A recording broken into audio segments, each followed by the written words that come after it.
sir.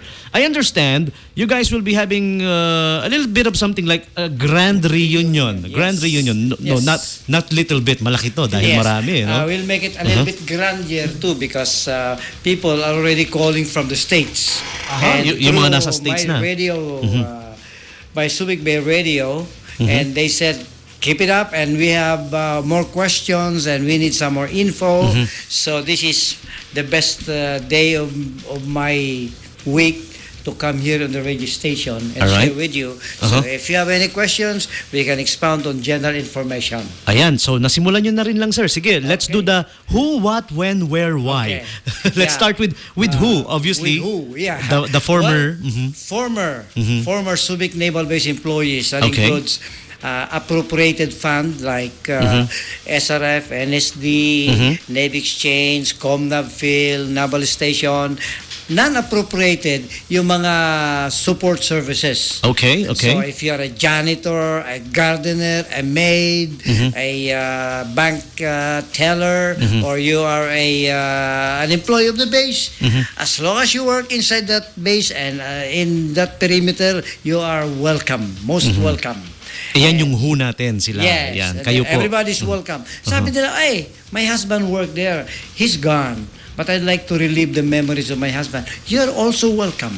Since you're the better half, sige, why not? Well, behind the man is a woman. The success of a man is a woman. So, anak... Sometimes the downfall din. I agree with you. Hey, that's a fact too. And also when? This will be March 16 to 21. 1 week. March 16 to 21. To 21. Mahaba, hindi lang isang day, not one, not two. And we have a week long of activities, and we have prepared a very good program for everybody. So on a Monday, we have so many things in mind. Like Sunday, it starts a Sunday. That's the March 16. March 16, and Sunday. It will be a mass at San Roque Chapel. Father Odimoso. And most of this day, it's a Sunday, so the Public Works Center will have sponsor the mass in the morning, 10:30. And you can go there Sunday, dress code or civilian or whatever you want to wear, as long as it's appropriate. You're all welcome. 10:30 in the morning. Okay, so yung rundown, sir, ng program nyo doon sa March 16 to 20, meron na kayong breakdown ng mga activities na gagawin? Meron na kaming pulyetos doon. Monday is our joint flag raising with Chairman Garcia. He's been very cooperative, and at 8 o'clock in the morning, employees of SBMA on their regular monthly or Monday flag raising will be joining us. We will also join you. We will raise the flag, the big flag, and former base employees, lahat kami din na able and willing are invited to go there. Wow, that's 8 o'clock in the morning. And we will sing the national anthem. We are going to have the band, and we are going to have a speech or two. Yes, ma'am. Good morning. Hi, sir. Good morning. I'm Irene. Sir, I just have some questions kasi my father was a former base employee also, and he would like so much to attend in your event. So Sunday is going. March 16 is going to be a Sunday, and it's going to start with a mass for the former base employees, sir. And afterwards, po, like for those who are non-Catholics, ano po yung naka-schedule na activities for the day? That is a very good question. For non-Catholics, nobody came forward to start something, but we are open on that day because isa lang ang activity namin ng Sunday. Okay, sir. Now, should you want to use the chapel, before we used to have a curtain there. If it's a Protestant, we put a curtain. If it's a Catholic, we turn back that crucifix. If it's it's a back then, yes, I know. That church used to be parang a multi structure for all of the religions. Non-denominational, non-sectarian, parang ganyan, yes, sir. So I just would like to know, sir, like after the mass, there's going to be like siguro I'm sure there will be plenty of like talkings among them. Siyempre, nun lang nagkita-kita. Ano po yung naka-schedule after the mass, sir? After the mass, wala. But if we have groups, who would like to converse in that churchyard ba, yung courtyard doon, a group, for example, of Protestants or Methodists, okay. we will welcome that because we have photo opportunities for that group. Now Monday will be another day. Okay, but so Sunday is purely religious. Sa mass lang. Okay, sir. Isa lang doon. Sir, I believe from our data, we know that there were 36,000 employees of former employees of the base. How many do you expect to attend in this? This time 1,000 lang siguro because of their ages ba? Twilight age. One of the reasons also I am excited for my father to attend is because he's like 66 na ngayon eh. He can still march. Kaya parang very much excited siyang makita yung mga kabatch niya sa I love to see them because number one is they are on my age bracket. Yes, sir. And all-time memories, and we believe that without them there is no base. Without them, there is no SBMA. Okay. So it's not going to be a whole day activity. For yung March 16 to 21, there are schedules, sir, na parang lang 1 or 2 hours, ganyan. Yes. Tapos a flag ceremony on Monday, and then afterwards, sir? Morning lang yon. So, very suited for na medyo mga bata. Hindi masyadong occupied it's just yung 4-5 time. hours a day siguro mga ganon. Like Monday, for example, in the morning lang yon. We'll have a joint flag raising with Chairman Garcia and the mayor and a little message here and there. And then after that, for an hour, we go to right across Suba. Yung park doon. We'd like to dedicate a marker for those Filipinos and Americans who have served the base before. It's a little marker dedicating to the services of these people. And yung mga nauna na yon. So when is going to be the big day, sir? Yung the big day medyo, is Friday, the Grand Parade, where everybody is not only welcome, but everybody is forced. Those who can walk to see their classmates at Remy Field in the afternoon. Ayun lang, sir, yung question. Tuesday, Monday muna, may marker kami doon sa asan only about 45 minutes. And there, we have a cup of coffee for everybody. Wow. So you're invited, nice. DJ. You're invited. Okay. Thank you, sir. Come on by. It will be from 9 o'clock until 10:30. So we are all there. Yes. I just would like also to to remind those guys like me, yung father ko doesn't have any Facebook or email. So parang I took it upon me to be responsible enough na sabihin sa kanya. So I would like lang yung mga daughters, mga anak ng mga nagtrabaho, inform your parents kasi this is going to be quite an experience for them. It's a crime not to inform your parents because parents should know what's going on. At the same time, siyempre, yung pinaghirapan nila nung araw, and you became part of that too. That's yung right, kanyang pinagtrabahuan. Recipient kami. Good life. Like me. Sir, na ibigay din talaga sa atin. Hindi ako nagkaroon ng college opportunities kung hindi yung mga matatanda. Yes, that's right. And I think almost 90% sa Olongapo. Yeah. Di ba? It's safe to say we are part of the transition team when the U.S. Naval Base left. Yes. I was part of the first bus that rolled in to volunteer to safeguard. Yeah, I was part of that. And you know what, sir? Even right now in SBMA, you can tell who among us were the former base employee. Yeah. You can see it by the way they stand. You can see it by the way they talk, they speak. Yes. And they're always they're very punctual. Lagi silang maagang pumapasok. That's one thing 30 minutes before time, nandyan na sila. One thing I noticed with the transition group, they have inherited some of the culture of the base workers. We're very sa umaga yan, nagmamadaling pumasok, 7 o'clock is 7 o'clock. Yes, sir. Ay, nako. Tell me, I love those good old days. Sir. And thank you for asking that. And Tuesday, meron tayong photo exhibition sa Ayala. Photo exhibit. Tuesday. Tuesday. Photo exhibit sa Ayala. Uh-huh. And Nandun yung magkakat ng ribbon yan, sila Mrs. Garcia, asawa ni Chairman Garcia, si Mrs. Paulino, at saka yung chairman namin na Americana, si Betty Fielder. Yon. Tapos sinanyahan natin lahat. It's free naman eh. So, lahat ng gustong pumunta, they're all invited. Bakit sa Ayala? Malamig doon kasi. Alam mo na pag Barso, kinakala mo sa lilim. And that will be on only for 2 weeks. 2 weeks. Okay. And the photo exhibit is for 2 weeks. For 2 weeks, All right. And then Wednesday is kind of dead day muna.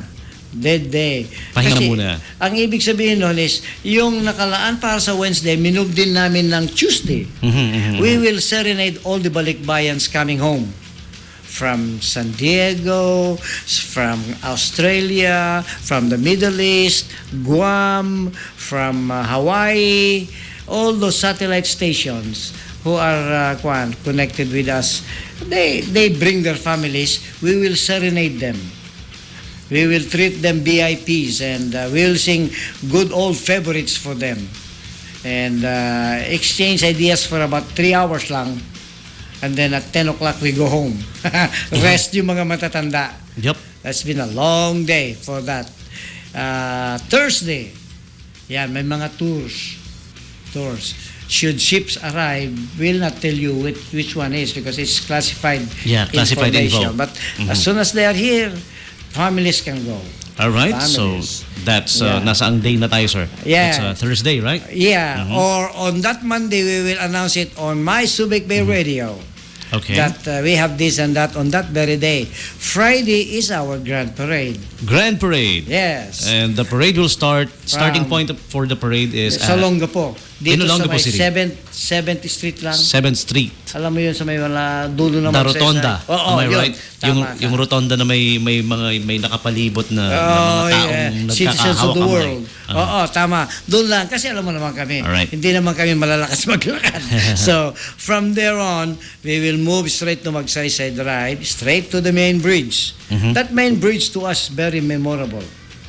Because that's where thousands, 36,000 people come to the base to work. All right. And wag lang sasakyan. Sabi ng law enforcement, basta maglakad lang kayo, you're all welcome. So from there, at 3 o'clock in the afternoon, 2 bands, and all those people from former workers of SRF, Public Works, NSD, Naval Station, Naval, magmamarcha kami hanggat kaya. And then we'll make a left turn sa road na yon hanggang sa Remy Field. Okay. Pagdating sa Remy Field, ayan na. Kanya-kanyang bonggahan na yan. Mayroon kaming raffle. So sa Remy Field ang ending ng mayroong raffle muna. If you buy a raffle ticket, that will win 10,000 pesos. Ooh. Okay. Not bad. All right. Everybody's welcome to buy the raffle tickets. Alam mo, we never segregate. Ang policy namin, everybody welcome. Whether you're an employee of what company, this company, as long as you're in Remy Field. As long as it's inside the Subic Bay. Inside Subic Bay. Report. This is home sweet home. Yeah. Okay. So that's very grand parade too. And then we have the law enforcement will have a pass and review. You will see, the band of the base. We have a base band here, the law enforcement band, and General Madela will be there to lead the troops. And we have also representations from the fire department, the best fire department in the Philippines. And we are very proud of that. Alam mo nung araw, DJ, pag mayroong parada dyan sa Olongapo pag piyesta, pinapalakpakan itong fire department. Yeah. Because kung walang fire department sa loob ng base, mahina ang pagpatay ng sunog sa labas. So palaging nakantabay dyan ang base fire department. And the best fire department. And we are very proud of that. Under Fire Chief Rani Magno. It's the best in the Philippines. And they will also multi-awarded. Yeah, they are also there in the parade. And then a tribute to the best firefighters. And then we have a program. We are going to award outstanding achievement awards para maging local Oscar. Isa galing sa SRF, and I'm proud to say that the most outstanding employee alive is Paulino T. Cruz, Paul, and he represents SRF. And from the consolidated QB Subic Fire Department is an old man. I say an old man because he's really not that quite anymore, but he still is with us. Architect Dr. Tony Balde of the Fire Department. And from Naval Station, MWR ganon, is another outstanding guy. He used to be the admin officer for Naval Station Special Services. His name is Mr. Jovencio M. Poblete. What a nice guy. He is now the Federation Chairman of Lupong Tagapamayapa from Naval Station. From Public Works, we have equally an outstanding guy, and he is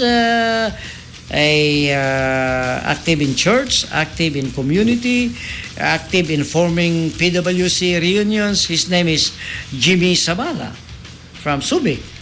And from the legal office, very outstanding leader.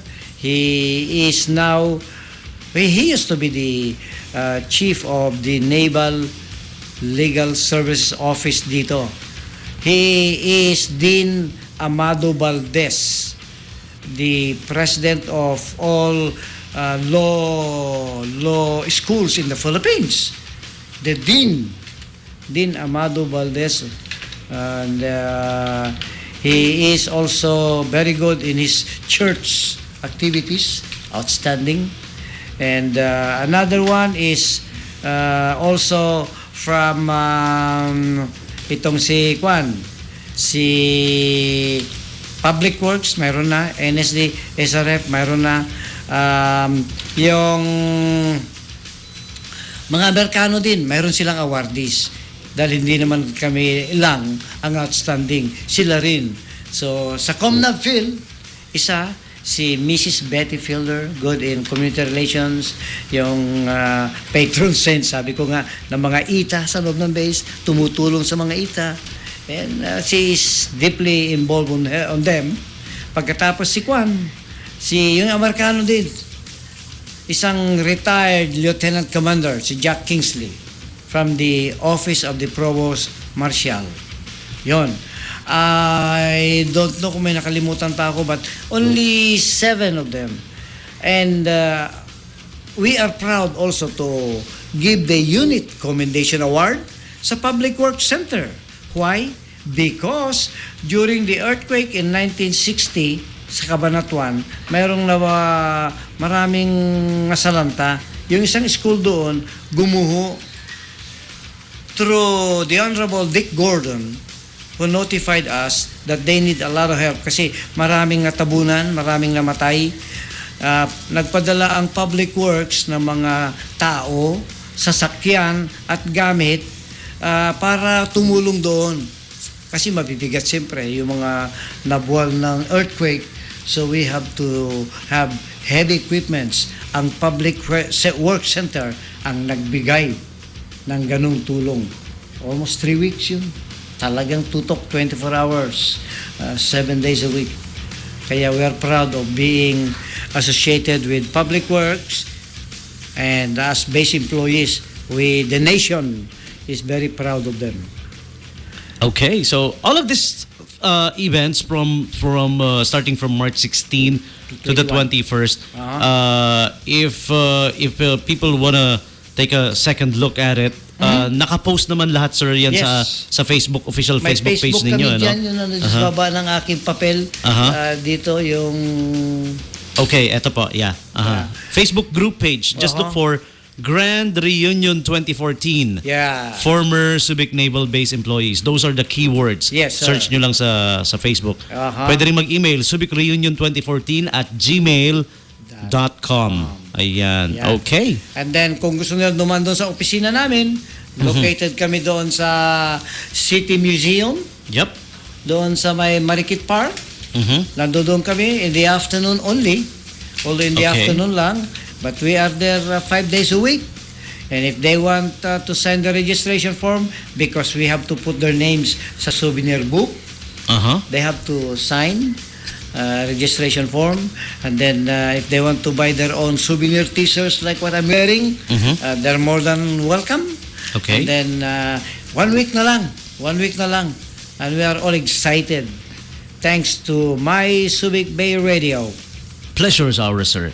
Ayan. And sa lahat ng nakikinig, I invite you to come on down. This is once in a lifetime. Kung hindi ngayon, kailan pa? Alright. Actually, it's an event page. Ayan, I'm looking at it now. There you go. 2014 Grand Reunion of former Subic Naval Base employees. It's a invite page. Ayan, hanapin nyo lang po on Facebook. Just look for it. 2014 Grand Reunion of former Subic Naval Base employees. Let me click the join button there. Okay, there. I just joined in. I'm attending. So Mr. DJ, with all your help, I mean, ayan nakikita ko na yung mga pinost mo dyan, ha? Nandito na yung mga nag-post na yung mga kasamahan natin, mga kaibigan natin. Ayan. The nostalgia, the memories, the legacy of being a base worker. Ayan, your parents, you, ayan, nakita ko pa si Mayor Paulino, no? Binibigyan ng t-shirt. Ayan, isa sa mga matandang worker ng shipyard. Yeah, I know that guy. His name is Jim Opiniano. Jim. Saulado nyo pa by names and... yes. Si Ambassador even though natuwa you guys are like thousands talaga. Pero, yes. Okay. My Subic Bay Radio is part of that success.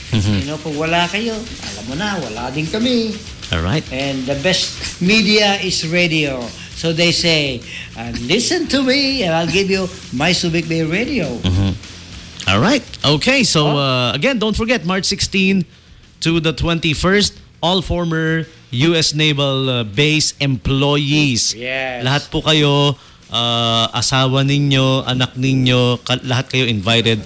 Starting with the best way to start it, of course, with the mass at the San Roque Chapel. March 16. The time of the mass is 10:30 in the morning. And after ng mass, syempre kung gusto niyo pang mag-picnic, magchika-chikahan. Sure. The whole day. Yeah, the whole day. Gusto niyo whole day chikahan, whole day get together. Pwede naman. Wala namang, no problem with that. Walang bayad. Yeah, libre. Okay, so anything else you would like to add, sir, before we go back to regular programming? There's one thing I'd like to number one is it's a pleasure to be on my radio.